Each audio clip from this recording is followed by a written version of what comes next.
Hello viewers, medicine tips 78 YouTube চ্যানেলের পক্ষ থেকে আপনাদের জন্য নিয়ে এসেছি গ্যাসনিল সিরাপ এবং গ্যাসানল সিরাপ। বন্ধুরা, এই নাম দুটি আপনারা বিশেষভাবে পরিচিত হয়ে থাকবেন। তো বন্ধুরা, এই সিরাপটি কিসের জন্য ব্যবহৃত হয় এবং কী কারণে আপনারা সেবন করেন সেইটুকু একটু বিস্তারিত আপনাদের সঙ্গে আলোচনা রাখছি।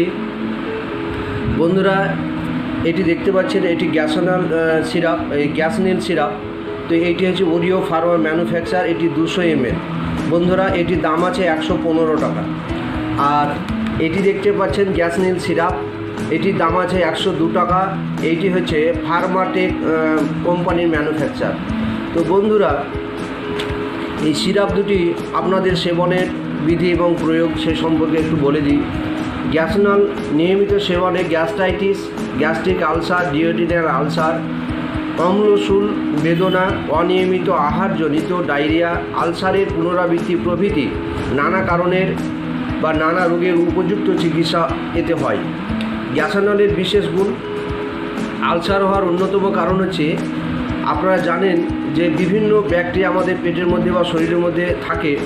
তো গ্যাসের অন্যতম একটি কারণ হচ্ছে এইচ পাইলোরি নামক এক প্রকার জীবাণু।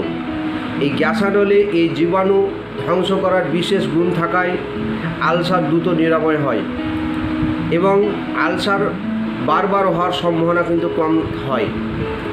বন্ধুরা, গ্যাসানল ব্যবহার সাধারণত নিরাপদ, শুধুমাত্র ঔষধ ব্যবহারকালে মুখ গহ্বর ও পায়খানা রং সামান্য কালো হতে পারে, এই জন্য চিন্তার কোনো কারণ নেই।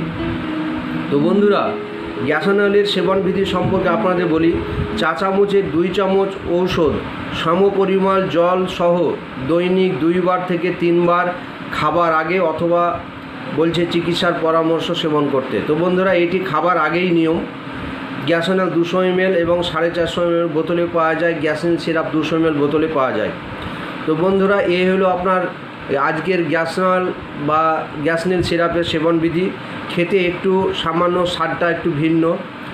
তো বন্ধুরা, এই সিরাপটি আপনারা ব্যবহার করবেন, দেখবেন যাদের অ্যাসিডিটির সমস্যায় খুব ভোগেন, পায়খানা পরিষ্কার হয় না, তারা কিন্তু এইটাই ইউজ করবেন।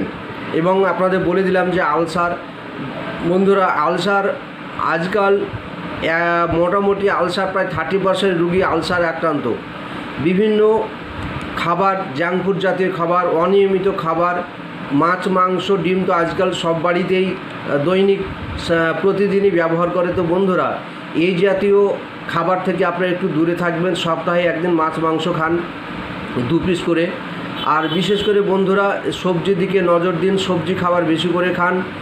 যাদের আলসার অ্যাসিডিটির সমস্যা আছে বন্ধুরা, তারা শাক জাতীয় বা সবুজ জাতীয় খাবার, অর্থাৎ শাক, বেশি পাতাযুক্ত শাক বা শাকযুক্ত খাবার একটু অ্যাভয়েড করবেন। আর তেলে ভাজা মাংস বা মাছ ভাজা এই জাতীয় খাবার একটু অ্যাভয়েড করবেন। ছোট মাছ খাবেন, 1 পিস করে মাংস খান।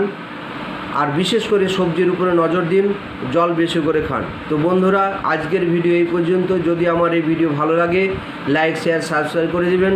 ধন্যবাদ, ভালো থাকবেন। কথা হবে আগামী ভিডিও।